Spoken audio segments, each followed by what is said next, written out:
All right, I will gavel in the October 18th of Ways and Means Special Committee meeting. Roll call, please. Chairwoman Sims. Here. Alderwoman Tice. Here. Alderman Gould. Here. Alderwoman Harder. Here. All members present. Item 2 on the agenda is approval of the agenda. Does anyone have any amendments or changes they'd like to propose to the agenda as it stands? Okay, that'll stand approved by acclamation. Item number 3 is report of committee chair and alderman. I do not have a report. Alderman Gould? No report. Alderwoman Harder? No report. Alderwoman Tice? No report. All right. Moving right along, we have no city administrator report. Item 5 on the agenda is department report. 5A is investment opportunities. I think I see Brad out in the internets. I'm assuming he's leading us through this item.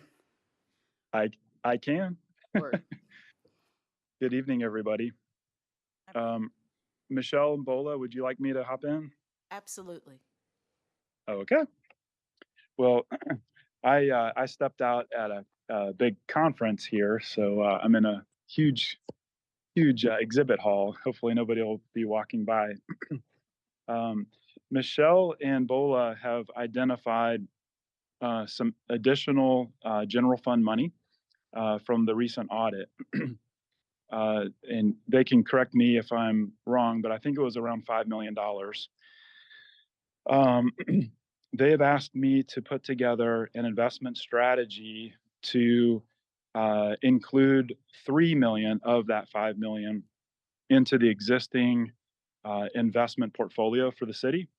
And so I'm hoping that you all have a copy of the existing investment portfolio, along with several blue highlighted cells that would recommend or would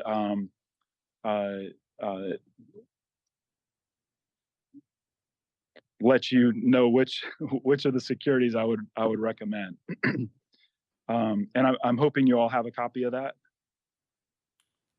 do we have a copy of that? Is that in the memo? Is that in the memo? Board docs, it's in. Yeah, it's in the memo. It's in the memo. Okay, it's in the investment request memo. Right? Yeah, I see it. Okay. So all the cells that are in white are all the securities that you currently own. You all get copies of that, and we discuss that every month at the Ways and Means Committee meeting. We did it 2 weeks ago.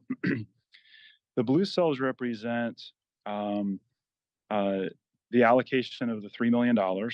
We have a few gaps, I would call them, in this monthly maturity ladder.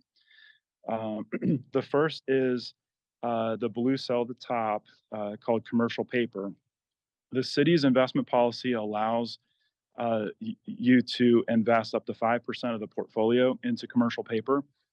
And that is why there's $635,000 that we've allocated towards that. Commercial paper, for those who aren't familiar, is a very the highest rated corporate bond. The definition of commercial paper is just 9 months or less. So it's a short-term corporate security. We typically work with Toyota Motor Credit. You guys have bought that before in various accounts. We like it because it's the highest rated. It's domiciled here in the US. They accept lower amounts of investments. And even though $600,000 is a considerable amount, the majority of commercial paper issuers are a minimum of 10 or 15 million. So we love it for multiple reasons. And as you can see, it gives us quite a bit higher yield than some other securities that are available to you. So we decided to max out that 5%, and that should give you around a 5.5% return. In addition to that, we just filled the gaps on the existing portfolio into a treasury note that matures in May of 25, another treasury note in August of 25, October of 25, December, and then in January of 26 in equal parts. I believe you have that spreadsheet shows the anticipated yields that we would expect. When I just run interest based on a monthly amount, I think you guys are around $55,000 a month currently. This would add about $12,000 to that, bringing it to around $67,000 a month in monthly interest. So we wanted to propose that to you and open it up for any questions that people might have. But it seems like a no-brainer to me. So, the 3 million, or I guess 3 to 5 million, so the, where did we find that we feel is safe to pull that out of any funding to invest? The 22 audit was recently completed, and then based upon the reserve balances that are in the audit, and then the cash that is on hand on a regular basis, and based upon just finishing the bank statements on a regular basis, we run about 15 million in the bank on the regular, and this wouldn't put us in any type of a cash crunch. Okay. So I recommended 3 million rather than 5, because I'm still trying to just figure out what the spending patterns are and to make sure that we don't have any unexpected costs before 23 gets here and is over. And by the time we get into February or March, once the deposits hit, if we find that the additional 2 million is still available and we're in a really more comfortable level still, I'll make the recommendation again. I just wanted to start out conservative, fill in parts of the ladder, and then sort of see how 23 ends and feel before I recommend the other 2 million. And then as far as the budget goes and any other, needs for the departments, I mean, that money isn't needed necessarily for, If there's a need, which is not in the budget, we will come to you and request a budget amendment. So it's a combination of things. It's revenue, it's expenditures, and, sometimes you go through the budget and cost overruns when you issue an RFP, and the decision is, we're gonna wait until we think conditions are better. And I think the board did that once or twice last year regarding the bridge in Memorial Park. So that's why you have more money that you haven't spent necessarily. So I think it's a good thing. And I would further state that if you looked at the laddered items that are on here monthly, about 430,000 becomes available each month. So should we have some items that come due that require a bigger outlay of cash that our current cash flow doesn't meet, we would just not reinvest those immediately. Right now, as these become due monthly, I think the visioning session is going to sort of help us make some of those decisions. The budget, sort of deciding what we're going to do with capital, is going to help us make some of those decisions. But currently, right now, we will still keep on hand about $13 million cash within the cash flow and the regular deposits. So I feel we're and this ties up, so other than commercial paper, it ties up that money to 25 or 26, is that what I'm seeing? Yes, January 31st, 2026. Alderwoman Tyson. So, the St. Louis County money that is still sitting here, I'm assuming that's part of the money just sitting in the regular bank. You're correct. I just wanted to It is available. clarify It is available publicly to- that that's, You're not touching it. Okay, It is great. still there. good, thank you. Any other questions? All right, I guess at this point, the chair would entertain a motion to invest $3 million of the city's cash on hand in the manner described in the memo prepared by Arbitrage Management Group. So moved. All right, we got a motion and a second. Is there any further discussion? All right, roll call, please. Yes. Yes. Yes. Great, thank you, Brad. I think you can return to what must be a very fascinating conference you're at. Right. Well, thank you. Okay, Michelle Bola, I'll be in touch with you probably tomorrow, if that's okay. Okay, moving right along, we're to item 6 of the agenda, which is old business. 6A is the reallocation of capital improvements funds for purchase of technical rescue equipment, Paratech Interstate Motorway Vehicle Stabilization Kit. Good evening, and thank you for this opportunity. This item was brought before this committee in the month of September. It was then deferred to Public Safety, which they did approve to move this back to this committee. So we present again. Things have not changed on pricing. It is just the ask to use excess funds in the capital from savings and from the grant that we received from the Department of Public Safety for the UTV to be used to make this purchase. Motion to approve the reallocation of $18,515.69 from the Capital Improvement Fund for the purchase of the Paratech Interstate Motorway Vehicle Stabilization Kit. All right, we've got a motion and a second. Is there any further discussion or questions? All right, roll call, please. Yes. Yes. Yes. Yes. Great, thank you. 6B on old business is the pension plan amendment, an ordinance providing for the adoption of the third amendment to the fifth amended and restated police and firefighters pension plan, providing for the repeal of all conflicting ordinances and providing for the effective date of this ordinance. Good evening, Mike Lane with Thompson Coburn. This is a follow-up to a prior meeting of this body where this amendment was discussed. Just as background, the Police and Fire Pension Board has recommended to the Board of Aldermen that the ordinance for the pension plan be amended to change the eligibility provisions regarding the cost of living adjustment or COLA of the pension formula to be more flexible for participants in the plan who would be eligible for the cost of living increases after they complete 20 years of service without regard to attaining age 55, which is the additional requirement currently in the formula.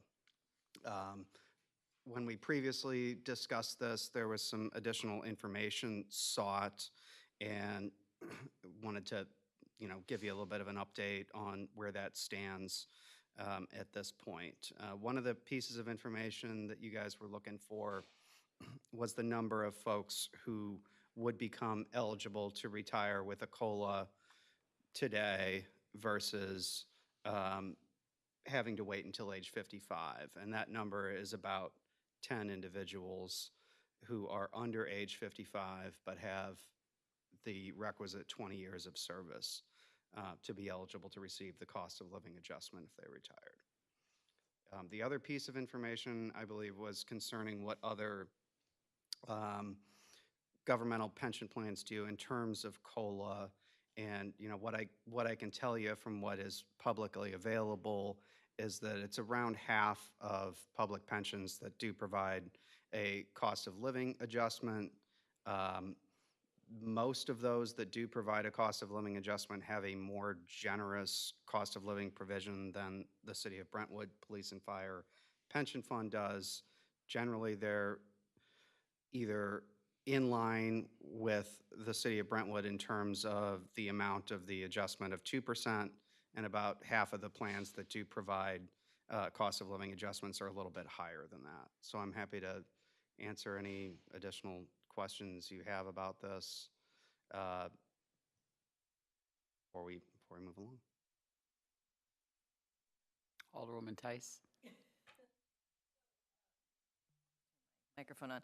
So I guess one of the big changes that we were looking at in this is the reduction of the retirement age to 50 and to allow someone with 20 years of service to retire at 50. And so one of the questions I had hoped to find out was do other communities have that same age threshold? The communities that I'm aware of that provide for a cost of living increase, don't have that information publicly available on their websites, unfortunately. But it wouldn't change the normal retirement age of the pension plan. The normal retirement age would remain 55. It would just be an adjustment for the COLA going forward for the adjusted pension that starts early if somebody chooses to chooses to leave before 55, they would still have the same retirement age. It would just be, they would be eligible for the COLA when they do start collecting the pension. Right. Right. Um, So the proposal isn't to change the retirement age or to lower Well, it. it's It too, would be, but if you've reached 50 in the 20 years, you can, it's, the proposal is just 20 years. It's not 50. It's not moving Oh, it from it's not- 50 to 55. It's just moving it, taking away the 55 requirement and keeping in place the 20-year requirement.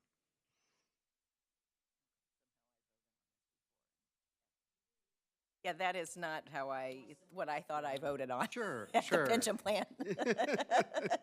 Sure. So currently, the normal retirement age under the plan is 55. If you are 55 and have 20 years of service, you can get a cost of living adjustment applied to your pension after you retire. If you retire before 55 or you terminate service before 55, you still need to meet the eligibility requirements to start your pension. 55, Right, right. at 55. Right. Still need Right. 20 years, is that right? For the COLA, for Okay. the COLA. COLA. Right now, yes. Right. Right. You can retire and start collecting your pension, but you would not be eligible. You have to retire at 55 in order to be able to get the COLA. Right.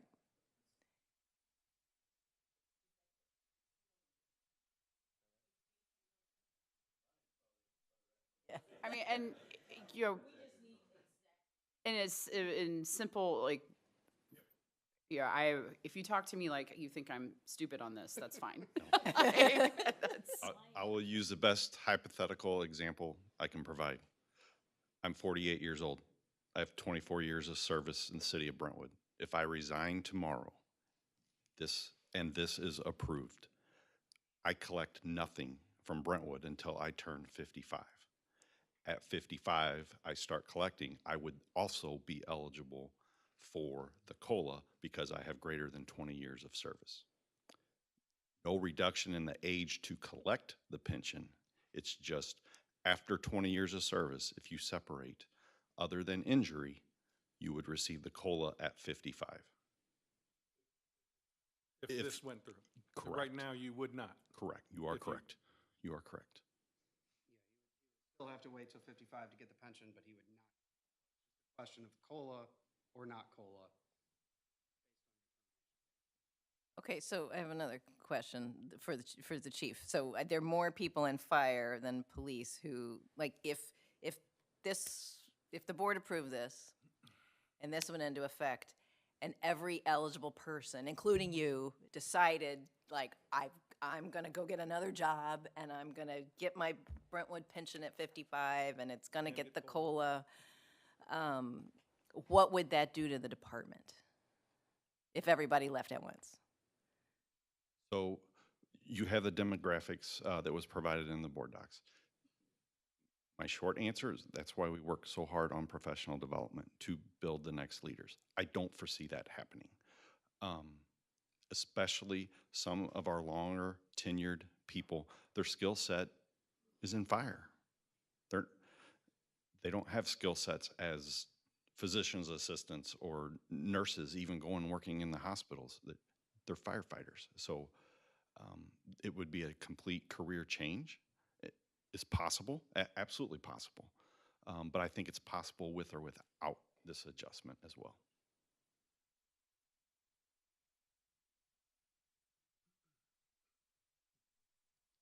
Just as a reminder on this proposed change, we did ask the actuaries at Econ Benefits to come up with what the actuarial cost would be for this. And it is no cost to the pension because currently it's assumed that every participant will receive the cost of living adjustment as part of the assumption. So it wouldn't be something that would show up as a cost in reporting to the Joint Committee on Public Employee Retirement.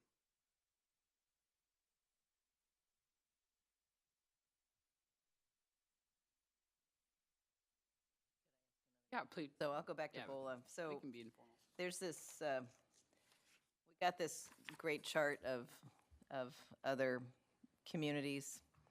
So yeah, I know our comparator cities who are in loggers have 55 retirement.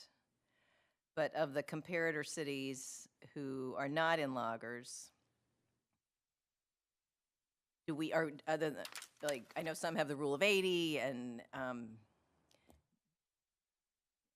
guess I'm just trying to figure out where we're gonna be in this. I need to walk up and down the streets and tell people, oh yes, this is in line with what other communities do for their retirement, for their police and fire. Or, I don't want somebody saying to me, you're letting the people retire after 20 years of service? That's crazy. How do we compare? And I ask that same question with almost everything, so it's not,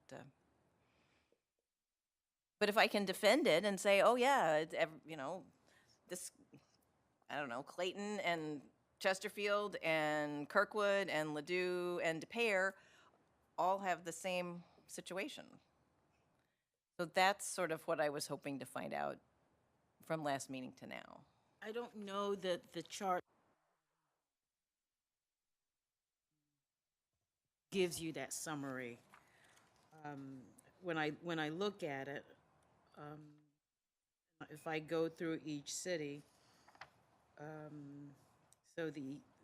for Baldwin, for instance, 55, so it's not the same for police and fire in right. some of our comparator cities. It varies.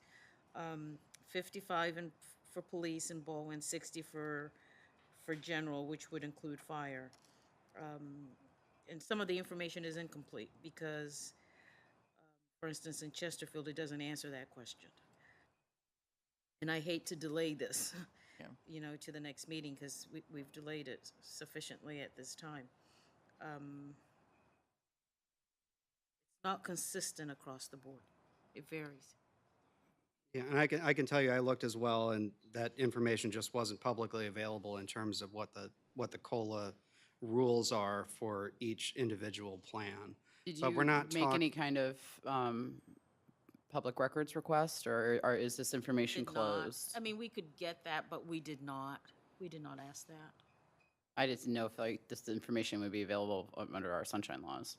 Right. I mean, we could go to that extent if we wanted it. I just Right. don't think we specifically asked the HR person in each of our comparators for that information, unless someone in the audience knows that off the top of their head. David, do you know that? Okay.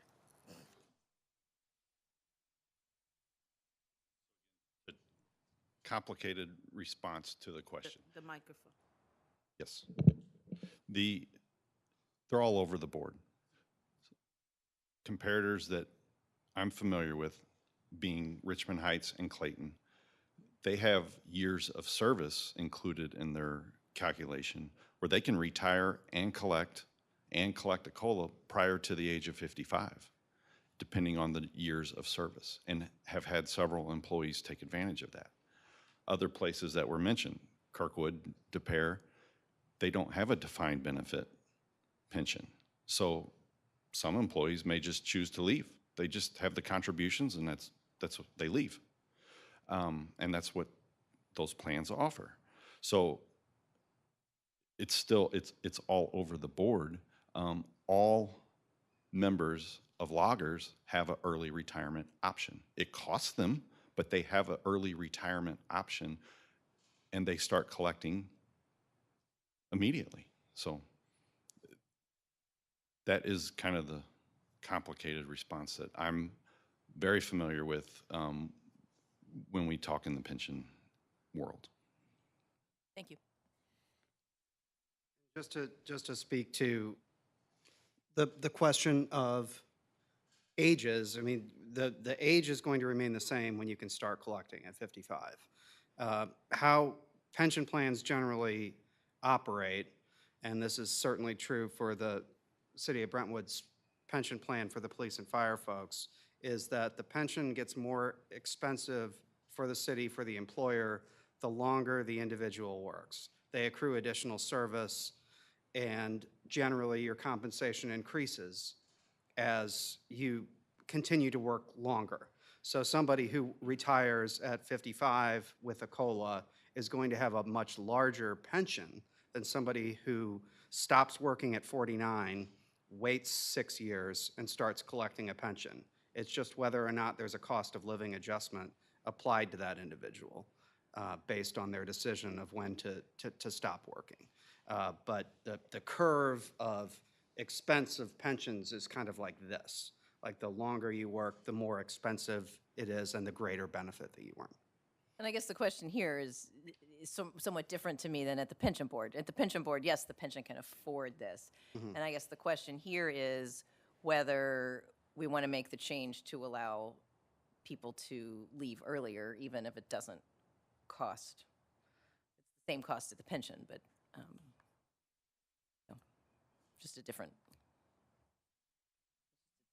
question, I feel like, at this level.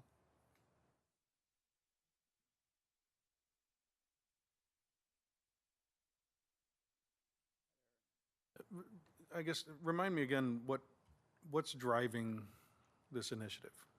Like, Well, I can let the folks behind me jump in if they have other thoughts, but my understanding is that there's a couple of things. And one of them is making sure that people have a comfort level with the pension that they're entitled to receive if they're not able to continue working or if there's another opportunity that arises. So there's a comfort level with knowing that your pension will increase based on a cost of living adjustment each year. There's also been a recent trend with both the police and the fire department of disability retirements coming into play where increasing numbers of folks are unable to perform their duties and they're able to collect essentially close to the full pension regardless of their age and regardless of their service. If they've hit a disability, there's been, you know, an increase in cardiac issues, in post-traumatic stress disorder issues that are causing folks to maybe retire even earlier than they otherwise would. So those are kind of two things that I'm aware of. And, you know, Chief, if you've got other issues.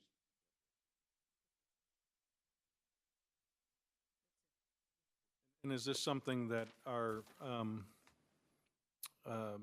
like Higbee and Associates, is this something Nothing. that they would have recommended or have recommended in the past as far as? We No. didn't float this by them, no.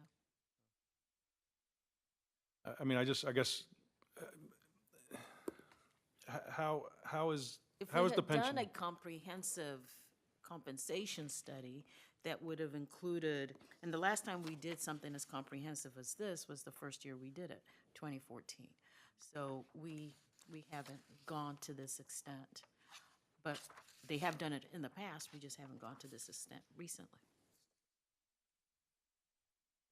And how is the pension funded from, I mean, as far as the funding that goes into it, and how would this affect long-term funding of it? I mean, I think that's what you just said, that it's not significant because it's modeled into the calculation, the so actuarial calculation. the cost of living's already modeled into their calculations, so they have enough funding to Yeah, cover I mean, it. it's modeled into the assumption, right? And so making this change wouldn't have any effect on what the assumed outcome is. I mean, you can never predict what happens with a pension because you never know how long someone's going to live. And if people who would live longer, retire early and get a COLA, and nobody, you know, has an incident where maybe they die early or something like that, it could cost more. If it's the opposite could be true. If all things are equal and people leave before they're 55, it would tend to be a cost savings. I mean, it really just depends on what people actually do. But from an actuarial expense standpoint, there's no cost because it's already built into the assumptions. The reality of how long people live and when they retire is going to be what it is. And that's ultimately going to determine the cost. And this needs to go to the full board, right, for review. I mean, I think this is one of those that is quite complex of a topic that Everybody should. it seems to me, the full board, I mean, I don't know how I really feel about the supporting it or not, but I do think that the full board probably needs to take it up. So I guess I'll make a motion to recommend to the Board of Aldermen to review the firefighter pension plan request. I'll second. All right, we've got a motion and a second. Is there further discussion? So I'll go back to my question about other communities. Is there any way to get We information will work on some that other? before we take this to the board. Because I'd be curious, like, I mean, I do see some of them have the rule of 80 and like, I Right, get we'll that, but get I more just would like to specific. see where we fit, because I Right. do that with everything, so. We'll get more specific information to that. I'd like to know how many would be eligible out of Well, right now, it's about 10. 10.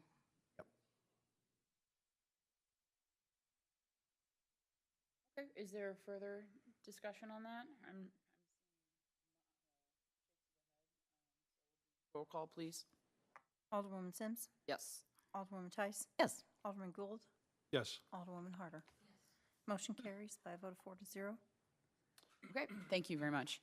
Item 6C on the agenda is the continued 2024 proposed budget presentation.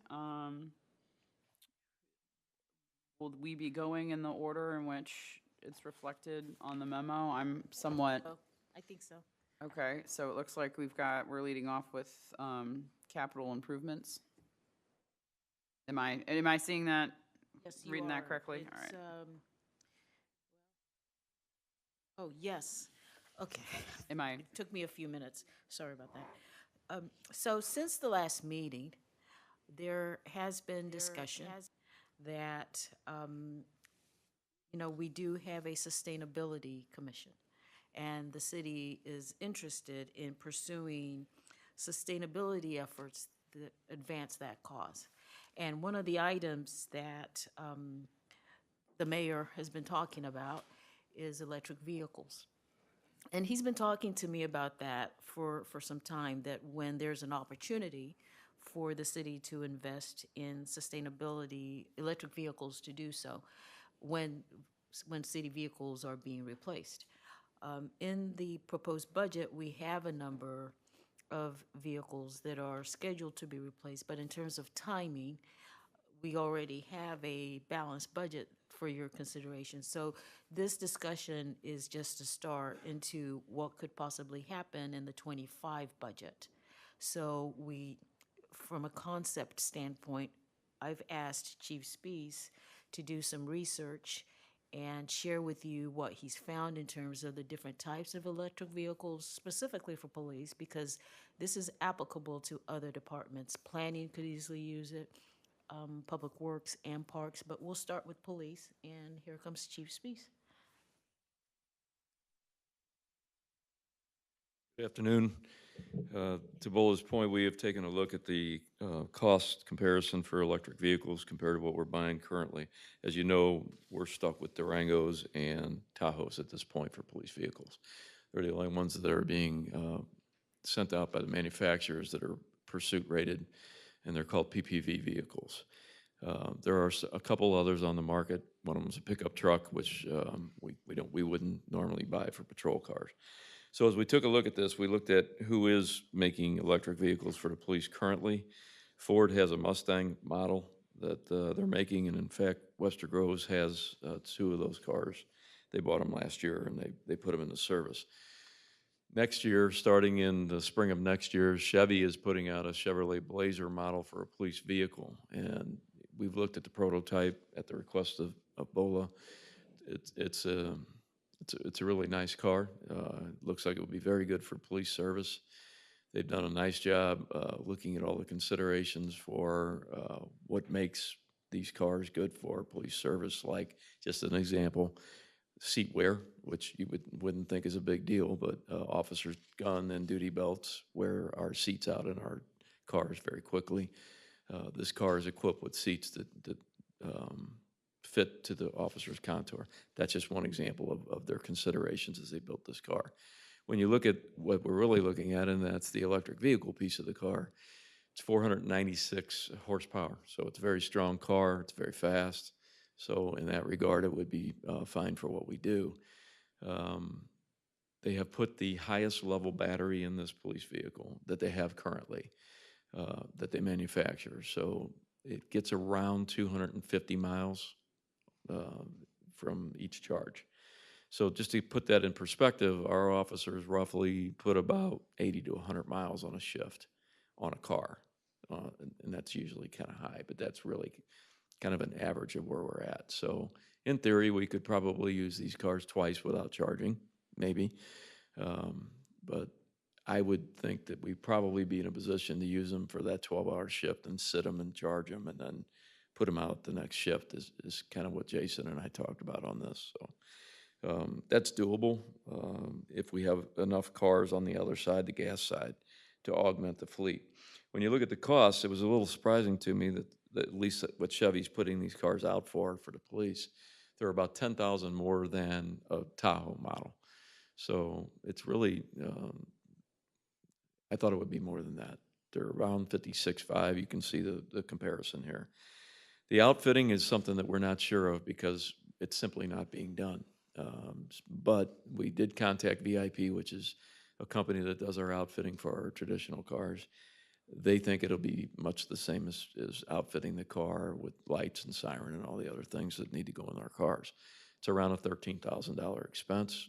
They don't think it'll be much more for this Blazer model if that's what the direction we went. So the cost on that is pretty static when you compare it to the gas models. The charging stations, there's 3 levels of a charging station. We talked about the first level is a longer charge, 2 is a medium, and then that's what we have over at our charging station here in Brentwood. And then 3 is kind of a hot shot charge where it occurs very quickly. Within 30 to 40 minutes, you have a 80% up charge on your vehicle. So we think that we can do the level 2 charge.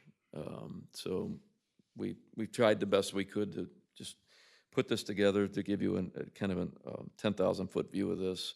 The installations are around $1,500, and it really kind of depends on what service we have at the police station. I think the service we have handles this, but I'm not an electrician.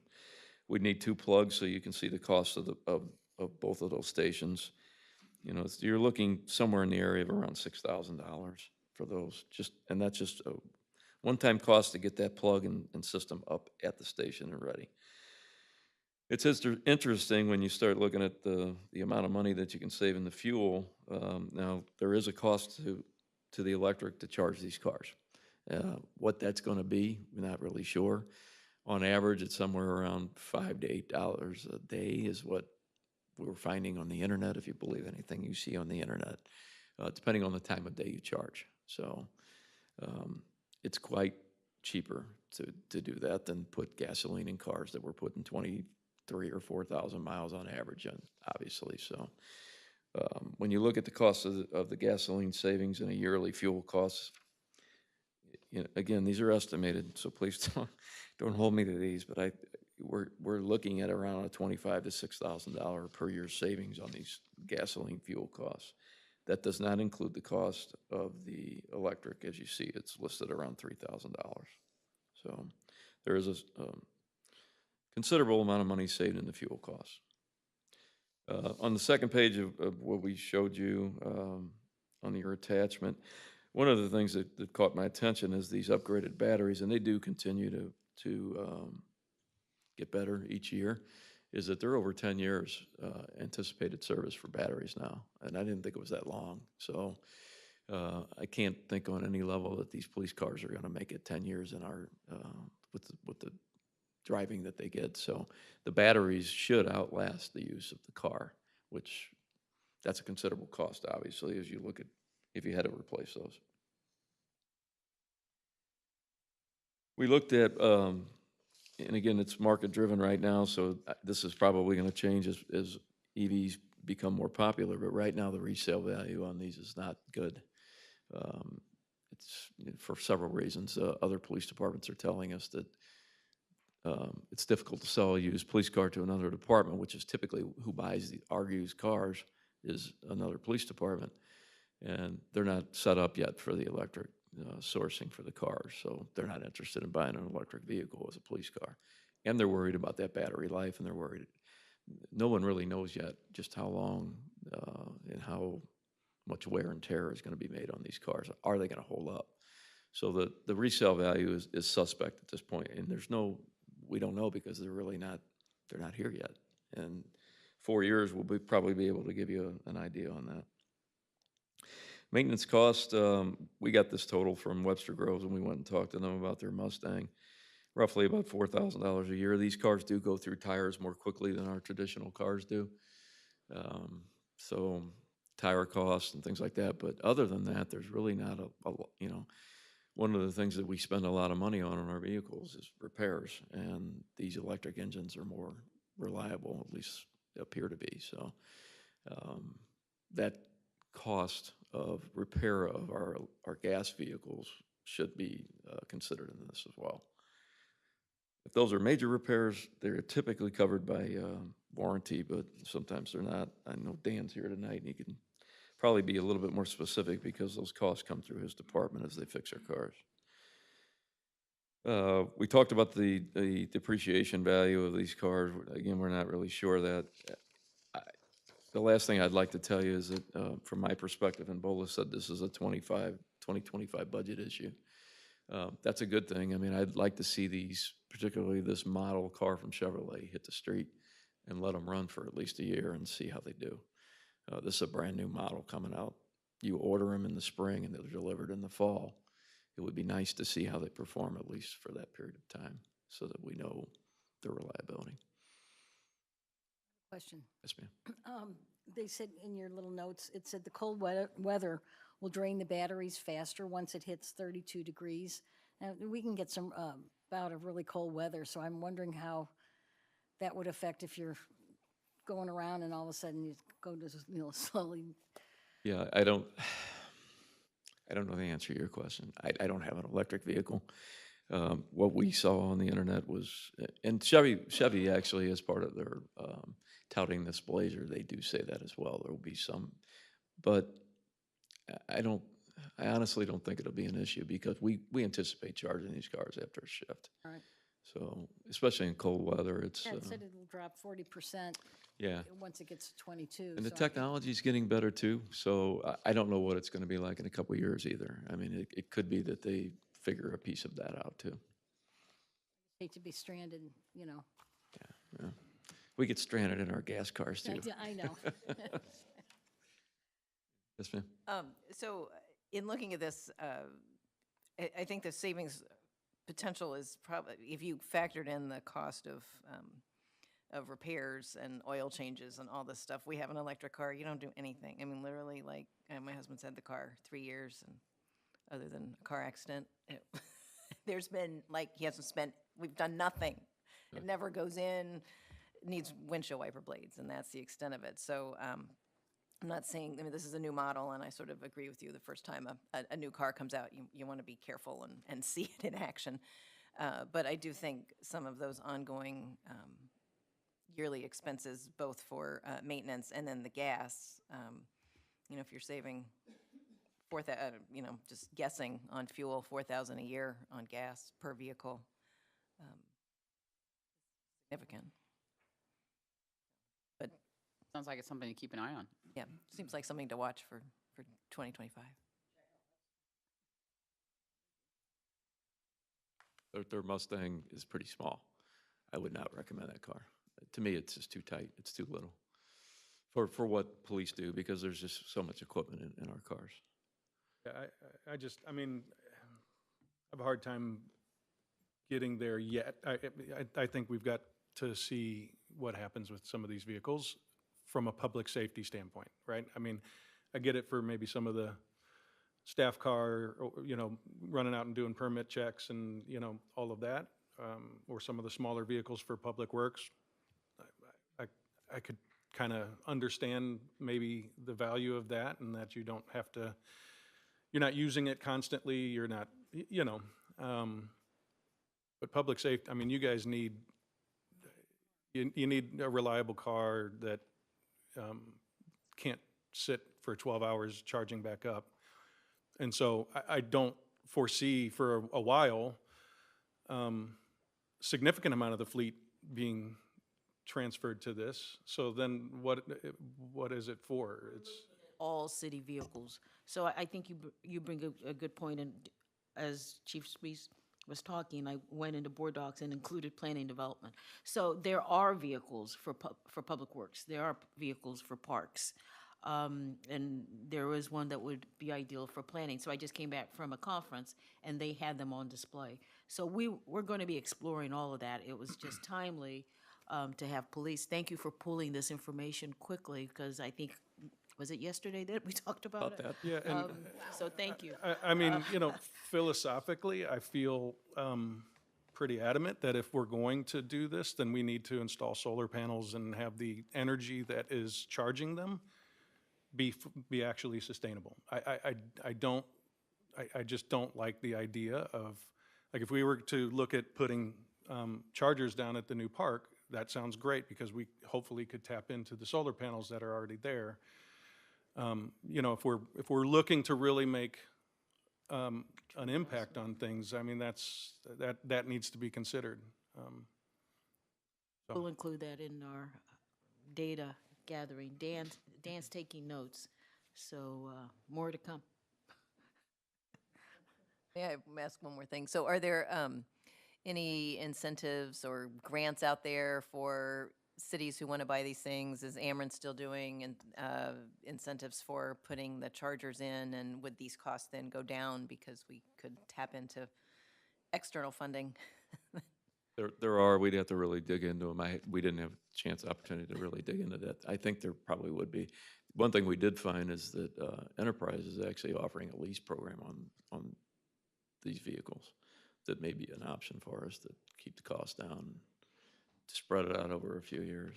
So it doesn't include the installation at your building, but the car costs could be amortized over a few years. So I would assume that there are, yes, but we haven't found them. In your research, did you find any, I mean, I'm surprised there wouldn't be for these type of applications more of a hybrid type of thing where, you know, if you needed. Yes, we talked about that, and when Josh and I were looking at this, there is no, we didn't find one. The problem is that the manufacturers, the build out of a patrol car is so specific. Right. It has to be anti-roll, you know, there are a lot of things they put in these cars with regard to the suspension and the brakes. The brakes on that new Blazer are huge. I mean, they're just supersized. So it's because of that, I think those hybrids never hit the police market. May I ask, Dan, is there anything you want to add based on the research you've done?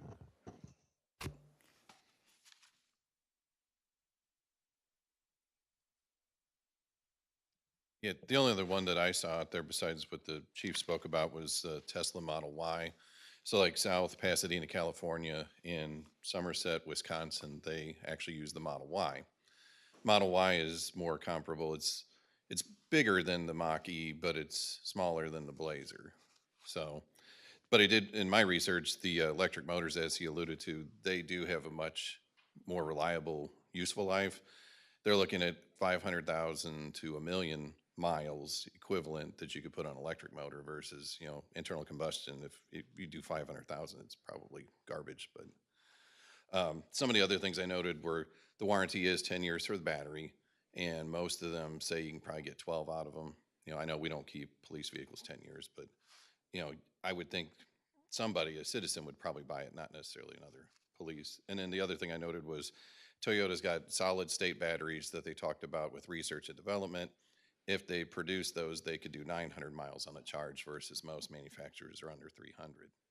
So if you get a solid state battery, that would be, you know, the golden ticket to get EVs mass marketed.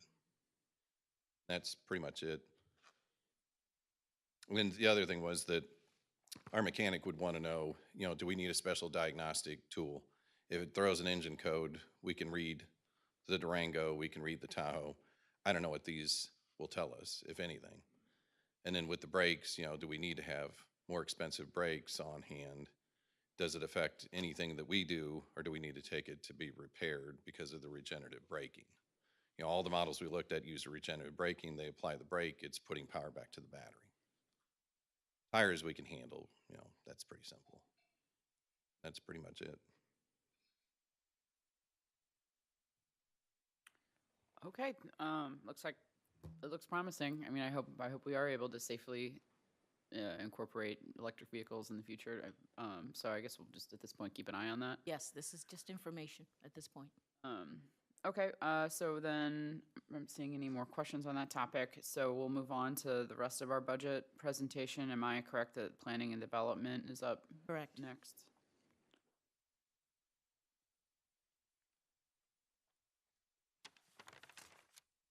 Can I make a request? Is it possible that when loading board docs with documents that they be in PDF form? Because it's really hard to see like a PowerPoint presentation, Excel, like, because it just, I mean, it's just something that, We should be doing that. We'll start paying attention to it. Thank you. even Word is hard to read.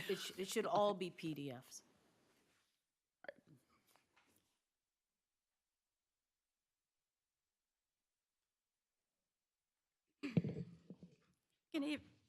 Good evening.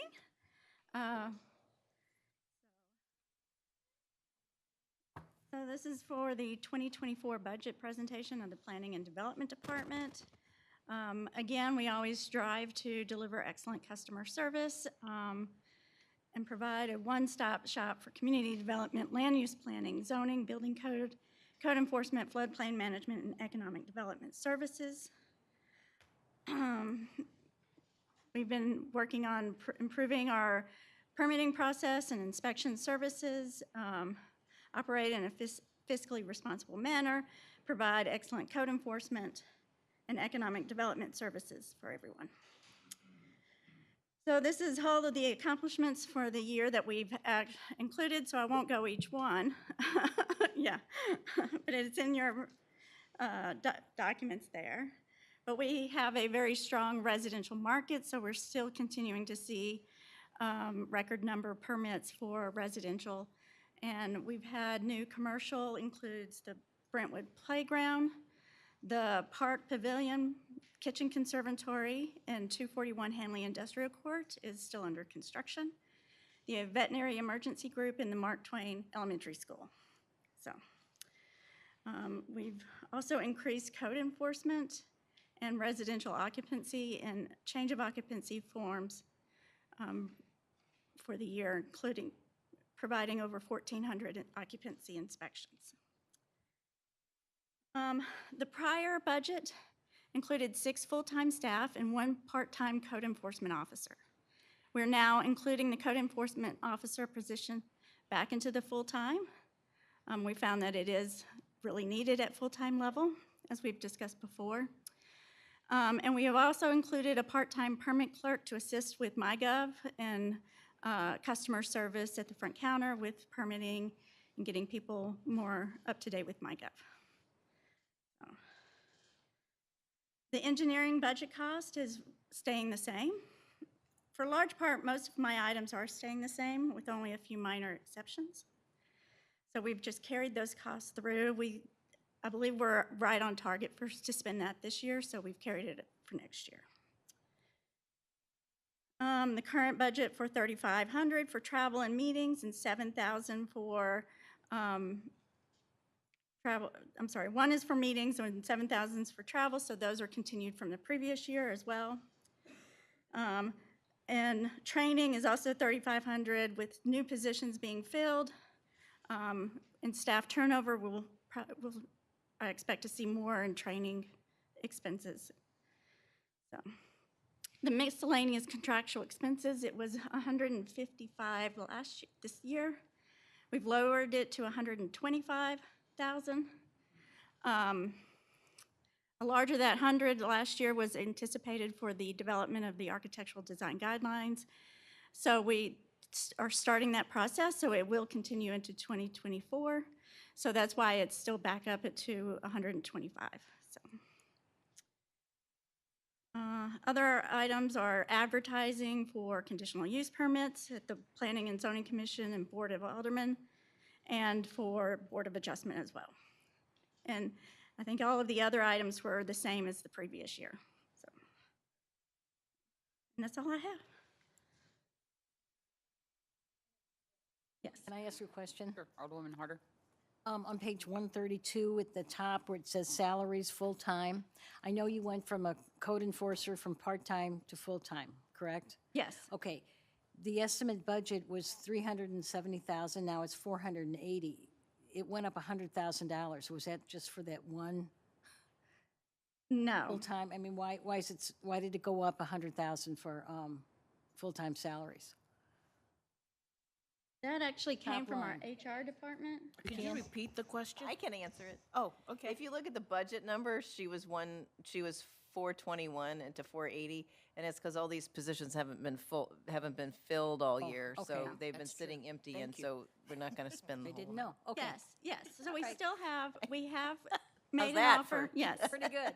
So we have, so we have 2 senior multidisciplinary inspectors positions open, the building official position open, and a code enforcement position open. We have made offers to 1 senior disciplinary inspector, the building official, and we just made an offer for a code enforcement officer. So we still have that open second position available. I thought it was just for the code enforcer. That's a good job. Okay. I don't know, you'd have to, I know, I'm like, okay, I'll with take. code enforcement, that, Some of the things I've had to deal with, I'm not sure you want to. right.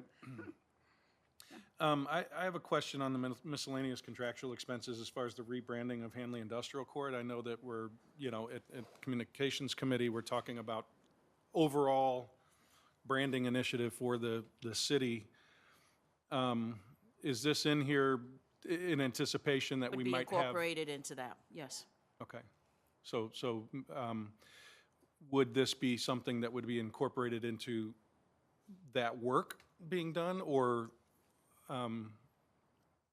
is this? That's a good question.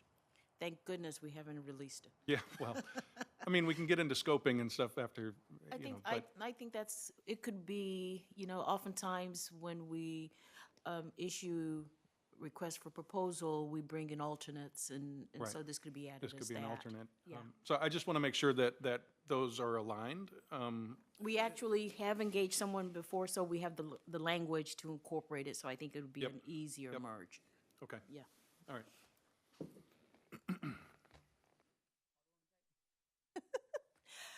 So I have a question about on page 132, the salary line.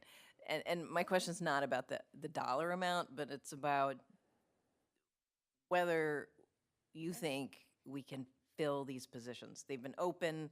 Are we not paying enough? Are there not enough people who do this work right now? Like this has been a constant problem for the department. Yes. And we've got to fix this. And what's the solution? It is a nationwide problem. Everybody's short-staffed in these fields because people aren't moving into them. So, we've reached out to various entities. Forgot the short title for it, but the Missouri Building Officials Association, that kind of thing. Everybody is short-staffed. How we that is something we can look at. I Oh. think every 2 years. And we might- we'll take a look at that. I know that the last time we brought it up, when we were seeing no movement towards the recruitment effort, then there was a discussion, do we re-engage our compensation consultant to look specifically at that? But in the interim, it's finding the right people that are interested in jobs to fit the need.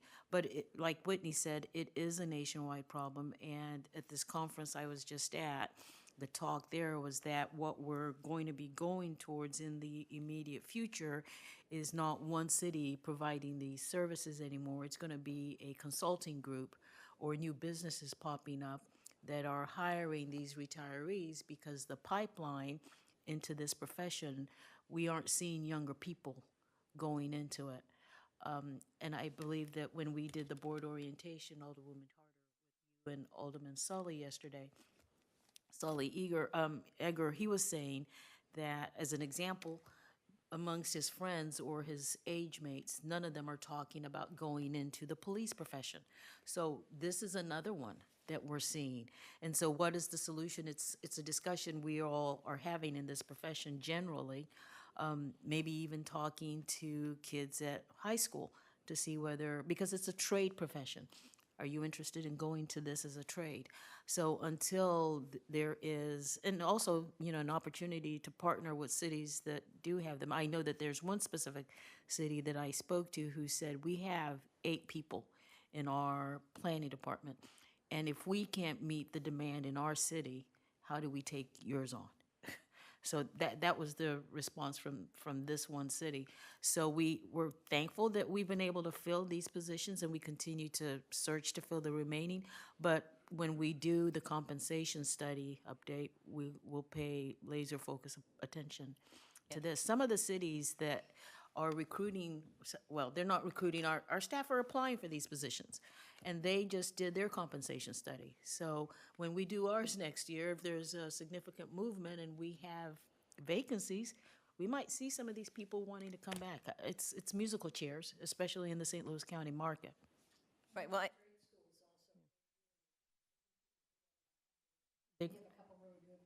We do, and they pay well, those professions, but people aren't interested in them.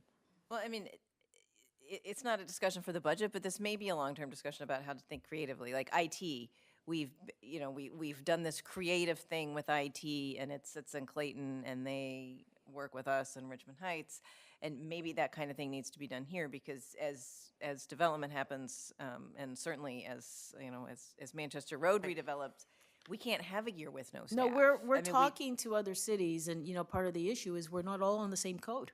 Right, oh, yeah. So we're on 2018, some cities might still be on 2015. So if you're going to merge, we all have to be, and that discussion is beyond just Brentwood, it's regional. Right. And it's St. Louis County as well. I don't know, what version are they on? Is it I heard they're 2015. 2015? Okay. Good point. Are there any other questions on this topic? All right, I'm not seeing any. Thank you, Whitney.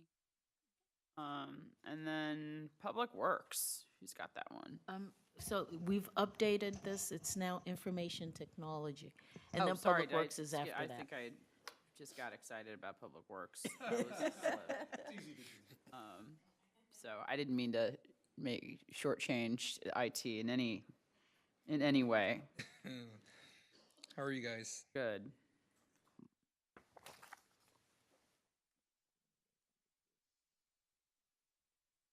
Sure that microphone is pointed at your, Yeah. speaking of IT, we might, no, it's audiovisual, I guess, not.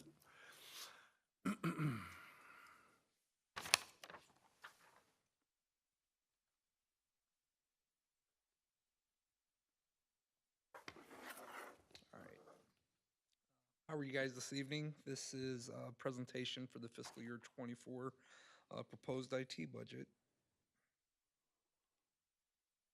This slide is some of our major accomplishments this year. We did a lot of work in the new Brentwood Park and the Manchester Tunnel with wireless and surveillance and badge access into those facilities.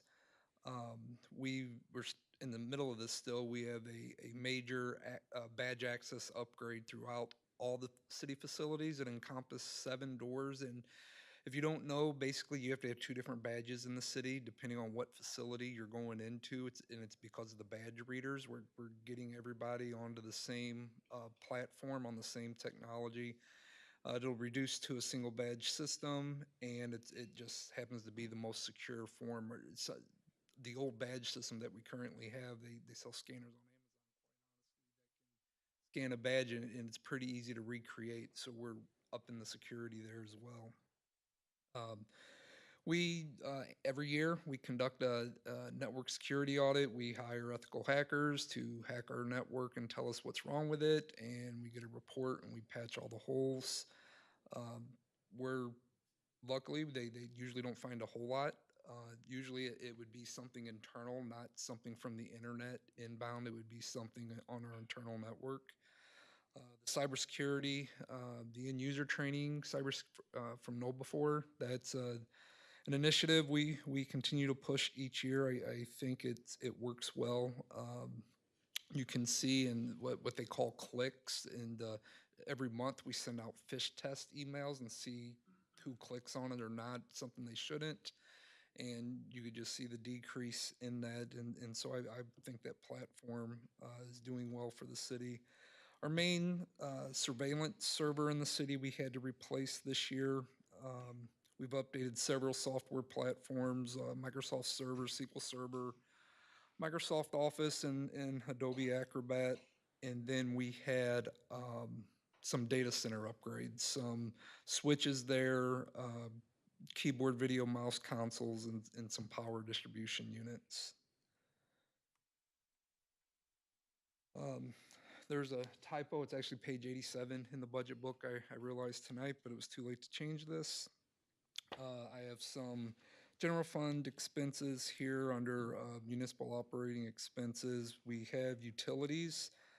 Page 87, the utilities I'm representing here is a portion of what you see on page 87. You'll see the total there is $367,500, and $113,000 of that represents what I budget for and am responsible for. It's things like our WAN connections, our city internet connection, our telephone services, our cable TV services. And on that same page, under it says repair and maintenance 6215. There's 14,500 in the budget, and that is used to just basically repair broken items throughout the year that accounts for. After that, it's on page 172 and 173 in the budget book. It's basically our computer and printer replacement program in the city. I break it out by department. You can see the different amounts there as well as in the budget book. But we generally give a 5-year useful life to computers and a 7-year useful life to printers. When that time comes up, we do budget for it. We don't replace them blindly. We have discussions. We see if there's still useful life left in the device, and sometimes we'll push it another year. Tablets, more namely iPads, are probably the ones we do that with the most because, quite frankly, iOS doesn't change a whole lot. And as long as Apple supports the piece of hardware that's in that iPad, we try to push it year after year.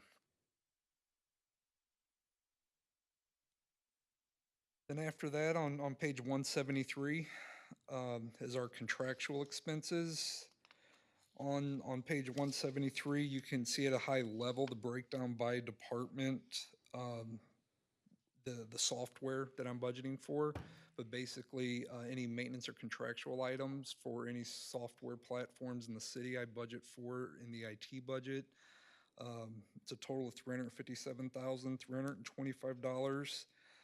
But again, that is across all departments, broke down as it shows in the slide there.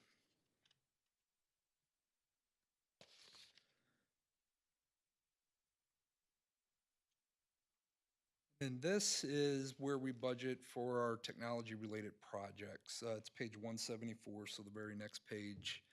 I would call this, in comparison, a fairly light year compared to years past, a $41,000 budget. For our projects, some of the main projects we're proposing to implement this year, we're going to add badge access to the door leading to finance off of the hallway on the side entrance. There are 3 flock license plate recognition cameras for police that are proposed to be installed. Most, if not all 3 of those are actually earmarked for Brentwood Park based on discussions with Chief Spees. We have our annual network audit in there. One of the things we're deploying this year I'm excited about, it's an endpoint detection and response platform we're deploying on all of our devices. It's a more proactive platform. It's actually backed by a 24/7 NOC, or Network Operations Center, where they actually watch our devices to look for suspicious activity. It's like a next generation almost antivirus. It replaces the antivirus on the computers. But we deployed this in Clayton, and it's pretty impressive. If something is going on one of our computers, I have a phone call like within 3 minutes of them telling me what they're seeing, and they can quarantine the computer and take it off the network. Uh, they can do it from their end, the NOC can. And I talked to Bolo about it, and we decided to put it in the budget this year. We're a year into it at Clayton at this point. And then in our data centers, we have 3 of our power distribution units, which are basically like the big power strips that all the devices plug into in the cabinets. And that's all I had, and I'm more than happy to answer any questions.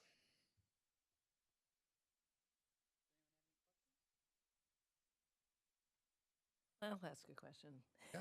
I always have to ask a question. So, we never ask you questions. Like year after year, you come and like I know. we beat up everybody else. I agree.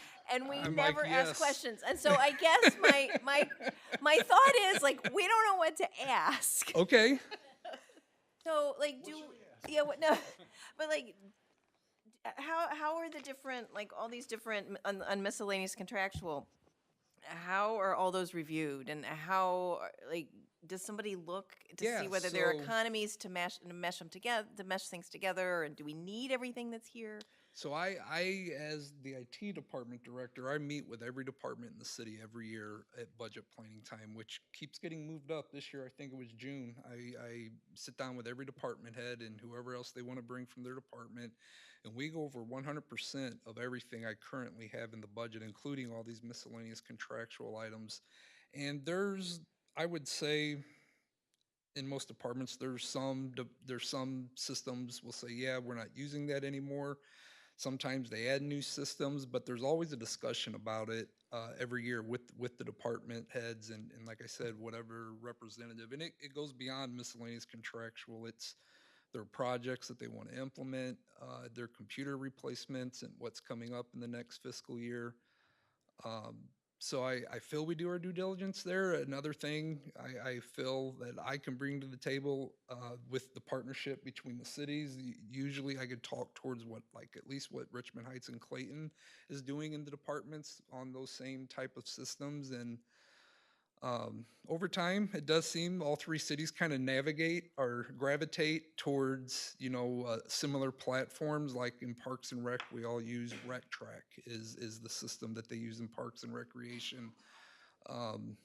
So there's systems like that I think we've learned from in other places, and not just here, any of the cities we support. We try to share that knowledge to help steer some of the decisions on the type of platforms they should be using. I guess it's good. It's good to hear that we're learning from other cities, and I guess if we're all kind of come into the same thing, that's good. And I liked hearing that you have something in Clayton that seemed pretty high tech to lock down a computer. Oh, with the endpoint detect, I'm actually very excited about it.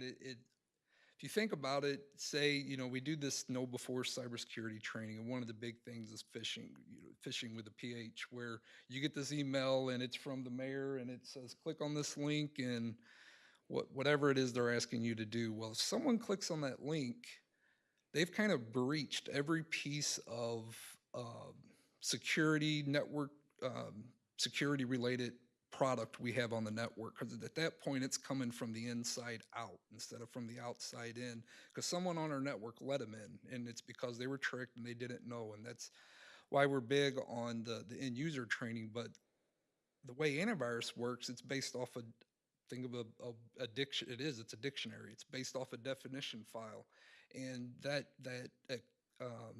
exploit has to be known. So it has to already be known by McAfee or whoever you're using for antivirus, and it's got to be published in this definition file. The way endpoint detection and response works is it does have definition files, but it also learns patterns.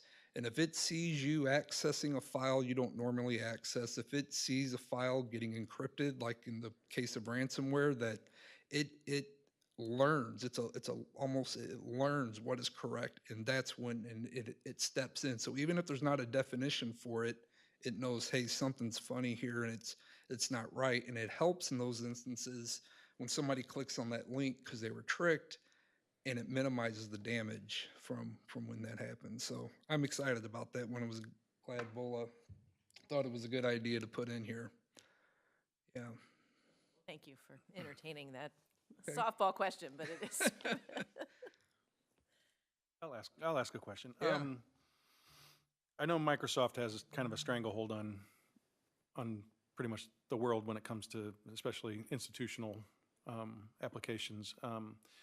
As far as what you're seeing, like how much of the contractual expenses go to all of the Microsoft programming, and are we utilizing the Microsoft suites to their fullest extent?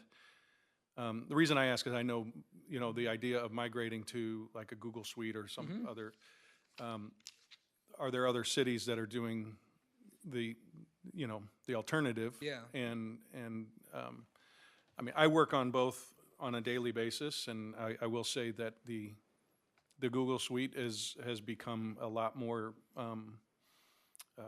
efficient and intuitive to use, and they're and I know in the past the issues were more security. I think they've kind of resolved a lot of that, and then there's also the cost difference, right? Microsoft is usually a premium. Which that's closer than you would think. Is it really? Okay. It's recent.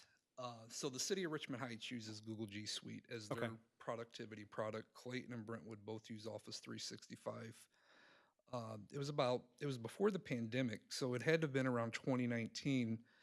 City of Richmond Heights gets a notice, your costs are increasing to this. And I don't remember off the top of my head, but I remember thinking, wow, they could get Office 365 if they wanted to for almost the same cost. Well, to prevent that cost from going into place, they used to pay annually. They had to enter into like a 5-year contract to keep Google G Suite. But after 5 years, which I think they have 1 year left, their cost is increasing, and it's going to be on par with like Office 365 licensing. Now that's just the cost. Richmond Heights is very pro Google G Suite. They like it. They use it for everything. When in Clayton, when we looked at Office 365 and we looked at Google G Suite, those are the two main ones. What we realized, and there's some of this that goes on in Richmond Heights, is sure we could deploy Google G Suite, but it's mainly Excel. Excel people cannot, and there are some things that Excel's still better than Google Sheets, but I think that gap's narrowing because I use Google Sheets personally as well. But finance department and some other departments just weren't going to have it. And what they wanted me to do, okay, at the time, Google G Suite was quite a bit cheaper. They wanted me to buy Google G Suite, but then still buy them a license for Office. I said, you're kind of defeating the purpose here. Like, I need buy-in from the city manager basically to say, this is our direction, and you have to learn the differences and learn to live with it. And it didn't happen. And that's how we ended up on Office 365.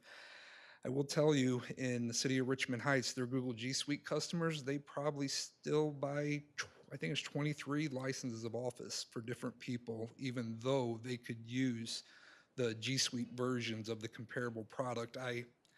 It bothers me every time I see that bill and have to pay it because I know they could use Sheets or Docs or something like that, but that's what they live with there. So I believe The 365 platform's still the way to go. I do, unless from the top down, it's a directive and you don't have a choice. You have to use it, and it's mostly Sheets over Excel is where you get the biggest pushback on it. I use Google, like I said, personally. I think it's good. Finance director is nodding her head. That's where the push is. And that's important to keep. It's important to keep her happy. So yeah, but we support it. We support them both. Right. Right. And so I don't think cost, though, is as big a factor as it used to be, and it definitely isn't if you're still going to buy Office for certain people. It actually makes the cost more. Go up, right? Yeah. I mean, it is something that I'm interested to see as things progress, because the Google products are a lot easier and intuitive to use, seems like, except for Sheets. It's So- different. You live in a web browser on a Right. Google product where with and they have web versions of Office now. It's It's not very good, though. no, not compared They're to the Google terrible. products, but it's a different user interface. It's a different look and feel, and you do got to get used to it. But a lot of the same features and functions are there if you spend the time with it. Yep.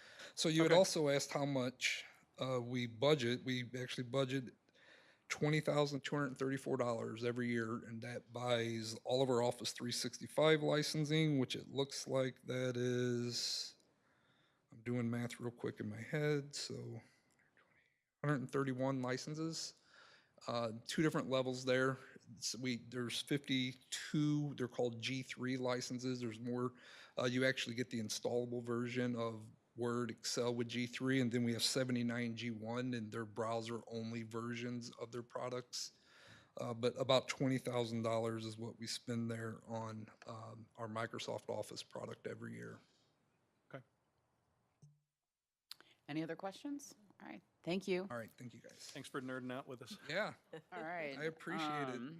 Then our final department for this evening is Public Works.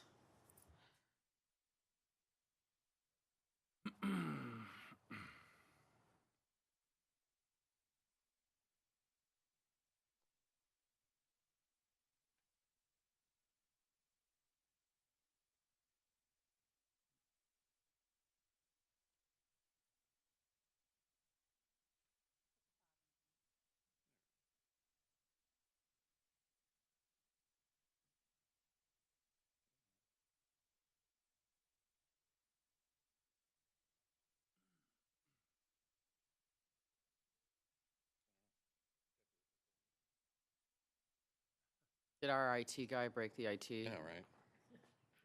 No, easier.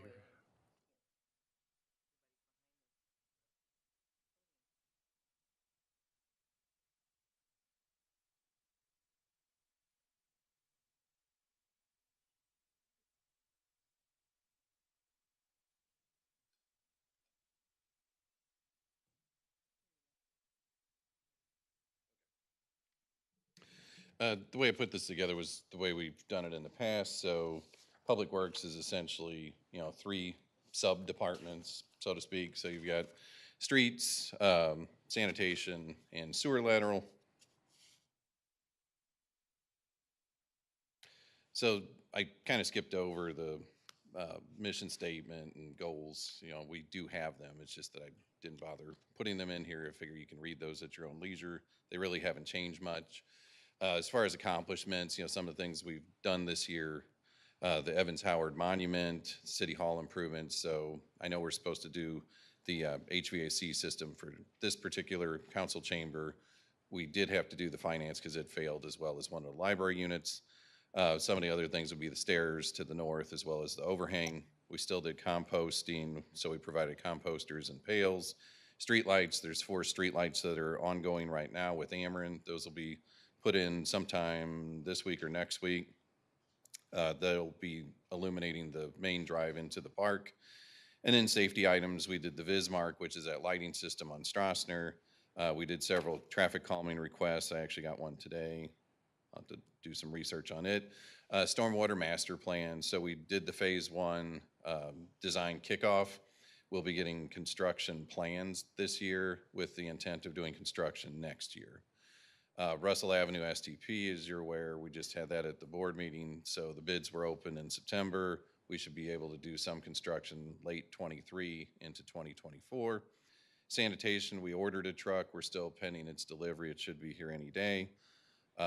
Sewer lateral program, we haven't seen a whole lot of claims, knock on wood. So there's usually anywhere from 2 to 4 a month, but those have been trending, either right at the ceiling of 3,500 or say below like 3,000, 2,800. So there should be a surplus. So our miscellaneous contractual, we haven't hit that ceiling yet. We still have 2 more months to go in the year, or 2 full months, but it looks good. And in Public Works and Parks, the relocation, I put that in there since we need to figure out a suitable location since our office with Parks is in the footprint for the redevelopment area on Long Manchester. For the street section, which would be pages 149 to 155, some of the highlights would be staffing levels. Those are the same. So there's still 15 full-time. There is a slight increase in overtime. That would be for special events, so snow removal. Some of the special events would be like Trash Bash, which will be coming up on the 28th of October. Forestry, that did increase. That's one of the most significant increases, but that's cyclical. So it goes up in 2024, but then it comes back down in 25, and then it goes up a little bit in 26. I know speaking with Eric in the past, it's when they trim the trees based on the ward and certain species, you know, that they take out, you know, whether it's due to, you know, I guess like locusts or whatever. I don't know. I'm not the tree guy. I know the emerald ash borer was a big thing a few years ago, and that caused an escalation in cost. Then some of the capital improvements I listed in here, there was an increase, which is a pretty decent increase, but that's got a lot of special large items that are associated with it. So like the roof replacement for this building, the HVAC, the 75,000, which would be our portion for the Parks Public Works garage design. That's why that particular line increased. Streets and sidewalks, which is subcategory 6535, that saw a decrease. And the reason being is because we're not doing any significant concrete replacement work in Hanley Industrial. We're not doing sealants. Those couldn't be afforded with the other capital improvements. You know, the 6530 took more money away from the 6535 in essence. And in Russell Avenue, that STP, the money moving forward to fund it would actually go to the Brentwood bound account instead of the Russell Avenue account. And then lastly, equipment repairs, that would be the subcategory of 6215. So that would be repairs for anything and everything from a lawnmower to a police vehicle to fire to us in public works. So it's really how often things break. You know, you'll see it, typically it hits the ceiling, sometimes goes over. That's pretty much it on that sheet. And then some of the capital improvements we highlighted here for the 414,000, almost 415,000. We can purchase street signs, so stop signs, things like that. Equipment, which would be simple hand tools, saw blades, things of that nature. Traffic calming devices, if one of these studies leads us to buy speed cushions or something to that effect, that comes out of this capital line. The City Hall roof, we already mentioned. There's a tire balancer. We have a tire balancer. This would replace the other one, which is starting to reach the end of its useful life. So tire balancer is something we use for police cars, public works, so on and so forth. And then there's a generator that's at the police department. Its fuel tank is a double wall construction. The outer wall is corroded away. Now it's just the inner wall that's holding the diesel fuel at the bottom in that tank. So we definitely want to get that done before we have a spill. And then office, garage, again, that's the design for Parks and Public Works. Under our streets and sidewalks, this capital line, which is subcategory 6535, of the roughly 181,000, some of the big ticket items would be McKnight Road. So we want to do some spot repairs. We want to put some sealant on it to mirror what's on the Ladue side. And that would be from Litzinger all the way up to the limits there by the north York Drive, the one with the blinking stop sign. Litzinger Road, we have sidewalk curbs to do west of high school that are starting to fail. That's the sidewalk that's failing, but the curb actually is just a rolled curb, and it would be better if it were like a 6-inch vertical. That's what we've proposed. That would help shuttle the water to the inlets that are on the corners. Instead, it goes over that sidewalk and it goes behind the wall and it kind of floods that McGrath area. Concrete and asphalt that we do in-house, if we're doing a sidewalk in front of your house, if we're doing an asphalt curb, that comes out of that line. Again, Russell Avenue STP, it's not included in this line. It's its own separate one, and now it's switched over from its line over to Brentwood bound. And then I just put, there's been a deferral of major repairs and sealants, just to remind everyone. One of the other items that is included in the budget is this Truck 75 replacement. So it's a 2010 Ford F550. So it's a dump truck, 4-door dump truck. It's got a V10 engine that Ford no longer makes. It's got issues. You know, we took it to Kirkwood got it scored, it meets the criteria for full replacement, and that's one of the ones we intend on replacing. Switching gears to sanitation, salaries for full-time, that increased, as well as the benefits. There's been benefits changes, but if you recall, we did give the drivers an increase, like 2 increases, so that's why that's skipped a little higher. Petro products, we did increase that, so that's primarily diesel fuel. We can't control the cost of oil prices, but anytime they go up, these things get 3 or 4 miles per gallon. They're, a large trash truck with a full load is like an RV, it's horrible on fuel economy. It's not aerodynamic, it's just something that we have to live with. Solid waste disposal, that has gone up a little bit. The cost of recycled goods has gone up as well. So we do get a rebate on what's sold. That's gone up and down. It's a little bit higher in 2023 than it was in 2022, as pretty much everything is. And then expenses overall, that increased around 88,000 or 16% when you look at 24 versus 23. And the one thing we kept in here the same would be the sanitation capital, so that $7,000 allows us to purchase recycle carts, whether it's for Brentwood Forest or single family, composters, pails, dumpsters. We usually don't have any issues with that. Over on sewer lateral, lots the same. The revenues, 148,000, and that's primarily because the state statute won't allow more than the $50 that's collected. So we're collecting the same amount. Brentwood's not really growing or expanding its territory, so that's pretty flat. For the revenues, expenditures did go down, so it's down 18,300, which is like 12% year over year. So that's good. And then one big plus is that this debt service to general fund, we paid back 156,700. So what you'll see is that there's an increase in expenses and a drop in the fund balance, but we're paid down on that historical debt. And then just to kind of bring everything full circle, I know Eric did this in his, items that were deferred capital, which whenever we go through budget modifications would be the dump truck replacement. So we have a 2012, a 2014. We'd like to replace the 12. We haven't replaced the 12. It looks like it wouldn't be until 2027 that we'd replace the oldest. The one that we are replacing is the 2010, which is truck 75. But in a perfect world, we'd like to get rid of the 12. We can't, so we'll just keep driving it. Street sealants. We did do sealants this year. We don't have the budget capacity for next year. We'll look, maybe in the 25 budget, we'll have money, and then we'll reevaluate the streets that can be sealed.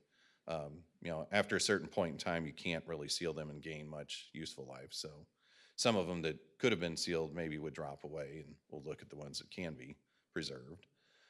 Hanley Industrial Court, we had a lot of money that could have been spent there, but we just don't have it. Some of these slab projects are $600,000-$700,000. They're pretty huge. And then, of course, the street sweeper, it died this year. We sold it for, magic beans, basically, because it was a 16-year-old sweeper. I did get a quote I asked today, so going back to sustainability, there is a miniature battery operated that's $236,000. It's on Sourcewell, so it's already been competitively bid. That would be your price for battery. The same miniature that's in diesel is $155,000. So it wouldn't be as big as the sweeper we had, but I thought, well, having a smaller sweeper, even if it takes longer, is better than none at all. And that's pretty much it. We can go over any area or section you want to go through in detail. I just have one question on page 155, item 6540, the creek and trail maintenance. Correct. I mean, those were pretty significant numbers that we had this year. Mm-hmm. I know that was something that we're needing to probably have ongoing costs for that. Well, not to this extent potentially, but it just surprised me that there's zero budgeted for any creek and trail maintenance. So when we've done this in the past, we've already equipped and made the purchase of the waders, right, that our public works employees would need. So the expense has already been incurred. And so what we would need to spend is minimal money if we need to rent equipment to Right, haul like it if we out. rented a large excavator, we don't have one, but we've rented one in the past. We already Right. have chainsaws, waders, like a steel cable winch to pull stuff up out of the creek. Usually we do that, usually in February, because we want it cold enough Right. that you don't sink into the earth when you're doing the work. So the reason why you're not seeing that in this line item was because we engaged Castle Castle. Construction to help. So if we spend money, it's not going to be as significant where you're going to see it in a line item. It's part of the expenses that Okay. he can incur Okay. within his current budget. Okay, I got you. So And we'd that was be, an outright failure, and That's right. we needed the line item as a mechanism to keep I just know track of that, that. I know that when we talked about that, it's like, when we did the clearing and everything that we, to really make sure that it doesn't get choke points and all that, we need to Right. be And he's been ongoing. ongoing, you've been Yeah. doing it, and we'll continue to do Yeah, that, we but did it it's over not by this the kind of YMCA expense. and Okay. Busy Bee in that area, and Okay. we'll do it All right. again. As long as there's budget for it somewhere. Yeah, yeah, we didn't have the wherewithal, like Castle did it from Litzinger all the way to Manchester. Right. And they had lots of specialized equipment, removed what they could, and I mean, that looks good. And, maybe you'll want to do that every 5 years or so to the extent that they did, but I don't think it'll be quite to that level because Right. trees and brush aren't going to grow that quickly in a 5-year If we have one area that probably still needs to be stabilized, but That's right. that's going to be significant. So, again, those are things that you don't hope that, you hope that you don't really need to do it, but that one we kind of know is coming. So, how do we make sure that there's a budget for it or some money? Significant, Yes, it is. more than this. Right. We continue to talk to FEMA, and I think we're expecting a response this week, because we had submitted some of the costs to kind of do some of that Right. work. Not guaranteed that we would get it, Right. so when we know the outcome of that, then we'll probably bring that as part of a capital improvement budget the following year, 25, to see how best to address that. It's significant. In the way It could that, be $1 just million. remind me, the way that FEMA works is you have to spend that, you have to do the work and spend the money and then submit it. You can't, can you submit for the funding before you do the work and then do the work? Well, we have a good idea, because we're going through this Right. process, whether Because we're I gonna know have we to had to spend the just. money outright. We had to spend the money and then we're just hoping that we're getting reimbursed. Well, for this project, we know we're getting reimbursed, and I think we've gotten some money, and we have good indication that we will be. But for the other part, that didn't seem to be all related to the two rain events, that's a little different. Yeah, okay. It's just concerning because I know it's a lot of money and it Lot needs of to be money. done. Yes, it does. So,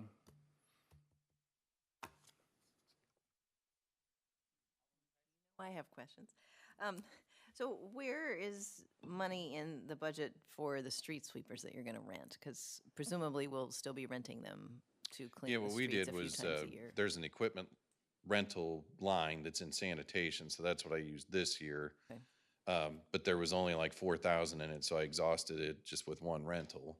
I've spoken to some other cities, and we might be able to borrow theirs for like a day or two.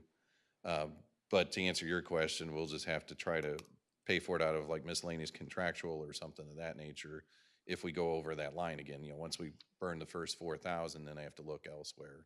Well, it seems since we're not budgeting for a replacement, that certain number of times a year, I don't know what you're thinking, but that ought to be a line item in the budget. Yeah, I was thinking 3 or 4 times, so I thought, well, if it's 3 times, at 4,000, it's 12. If it's 4 times, it's 4. So maybe we budget for 16, but like I would like to see us find a way to put that in the budget, and then we know that has a line and that will get done. So I don't know how we magically make that happen, but I would like to see We're that. going to happen. want to take a look at his budget and see whether there's a way to identify somewhere where savings might accomplish that. Okay, so then my second question is along that line. So I'm thinking with like the horror that the the grocery tax will pass. Grocery tax repeal will pass. So then my question is, why is forestry in your budget and not in parks, especially when parks has a funding source? I was gonna say, it's always been that way. I know it's always been that way, and I know Right. you used to do, or like once upon a time, your department Right. did the trees, but why does the money, like, why isn't that in the parks budget? I don't know if there's an exact answer. I just know it's always been that way, but I get with Eric and then he gives the number and I know that he monitors it and makes sure that it Sure, stays there's a within the reason. threshold. We don't want to guess. Let us Yeah. research it and come back with it.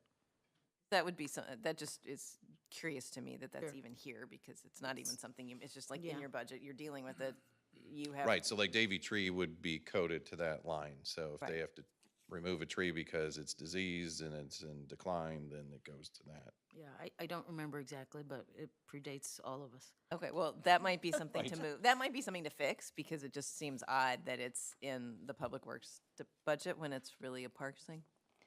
And then the last question I have is this, the 75,000 for the parks garage design, and I know there's another 75. Correct. And this is the Public Works, and there's another 75 in parks. So there's 150,000 to design a what is this item? And I know we're having that retreat, but what is this for? For us, it was more or less a placeholder because we know we're losing the salt shed. So no matter where we move, somewhere in the city of Brentwood needs to be a salt shed, you know, for us to continue to salt the roads in the wintertime. And then same thing with like parks. I mean, they've lost their storage area at the old Brentwood Park, which is now the sports complex. They want to eventually push the sanitation out of the inline skating rink area and gain that back from Memorial Park. So this is to try to design something that fits within a footprint, maybe even in multiple parcels, but we haven't really pinned down the parcels. So this at least gives us the ability to, you know, contract with some sort of architect or engineer to figure out what we need for a design. So would we put this in the budget, then, and we're contracting with an architect and it's under 20,000, will we see this again? Or is this something that will come back? Because like we're having this retreat next weekend, and I feel like that is part, I'm assuming that that's part of the discussion. Maybe I'm wrong with the topic. I think you are. But, I am wrong with that? Wrong or right? I'll just leave it at that. So we have to have a placeholder, and we have had this money in the budget before. And this goes to the conversation we've had with the board, that because it's in the budget doesn't mean we spend it. Right. And so departments during Public Works Committee, for instance, have department updates, and they share what's coming up. So that's where, for those of you who serve on that committee or those who watch the meeting, that's where you'll find it. And it'll also be in the weekly department report.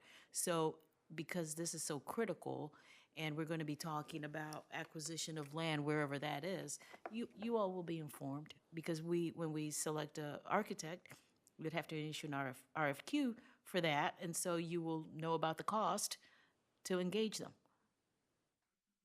Does that answer your question? I guess that answers the question. Okay. This is such a significant thing that there really hasn't been any discussion at any committee level and any, No.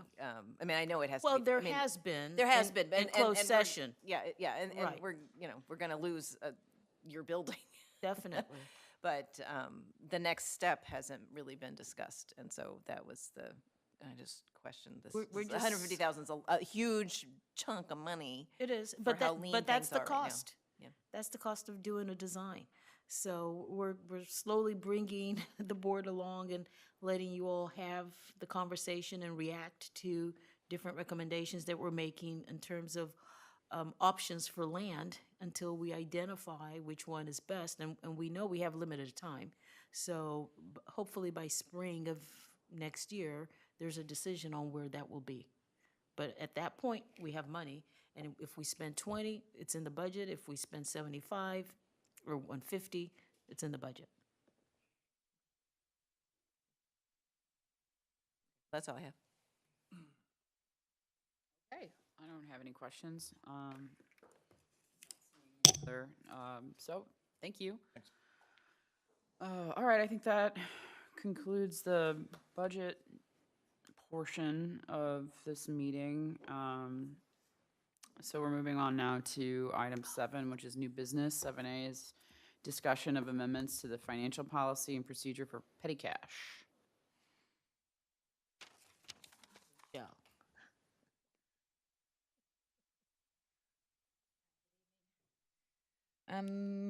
Petty cash. Currently with the policy, there is a statement in there that the finance office keeps $250 in petty cash. It does not. And I would prefer not to, so I would like to be able to eliminate that sentence from the policy. My office in general doesn't necessarily need any cash at the moment. They currently have credit cards and it's pretty cashless back there in my office. So I would like to request that that sentence be removed completely from the policy. Currently, those who do have petty cash, either on-site or off-site, they are stuck at a $50 limit. So the second item within this petty cash conversation is increasing the petty cash allowable within the planning and development department. There continues to be internal conversations, and it's more in an effort for them to be able to make change for those who come in and pay cash for permits and other fees. $50 seems to leave them handicapped, and they have to go to the other departments to either try to make change or send the vendor or developer who comes with cash to go make other arrangements. So I did sort of lay out a few options that potentially we could increase it, not increase it, actually go cashless. But currently, there continues to be an ongoing conversation that some of them do show up with cash, significant cash, and this is more, like I said, for them to be able to make change. They're not necessarily using it and the old school petty cash where they're having expenditures and then replenishing it. The current request, honestly, is to just have the cash on hand and small change and other change. There was a time when the city had a petty cash, but with the turnover, and no one back there, we haven't done it for a long time, which is why she has that opinion. And we want to make sure that we have a policy that matches our practice. Yeah, and I don't feel I had the authority to increase petty cash for other departments. So once again, I mean, it seems pretty straightforward to me. It makes sense why planning and development would need it. I think to serve our residents and people who come in for permits and things, I mean, we probably should have that option and not just be completely cashless. good. But it makes sense to eliminate it for your department. So I guess I'd make a motion to approve your recommendation, and does it need to be forwarded to? Which one of the board? options are you there's recommending? 3 options. Well, the removal of the language for finance and the increasing petty cash to $250 for planning and development. Okay, And then keeping all others the same. right. And then does it need to be forwarded to the board? Oh, for yes, Okay, yes. and to forward to the board for consideration. Thank you. Second.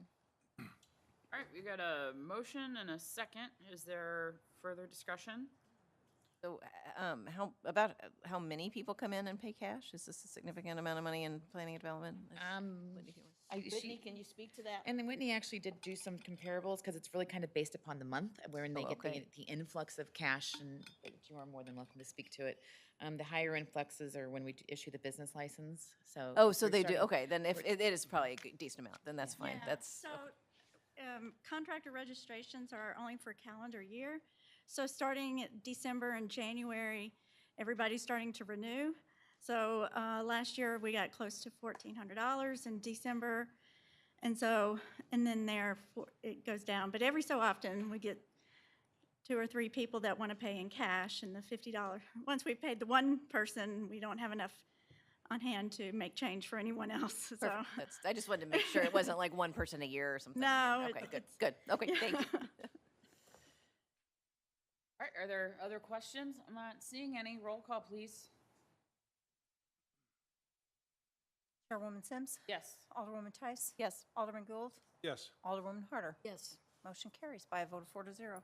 Great, thank you. The last item, or one of the last items on the agenda is citizen comments. Do we have, We have no one in the gallery. I'm not seeing anyone physically present that's not either an elected official or,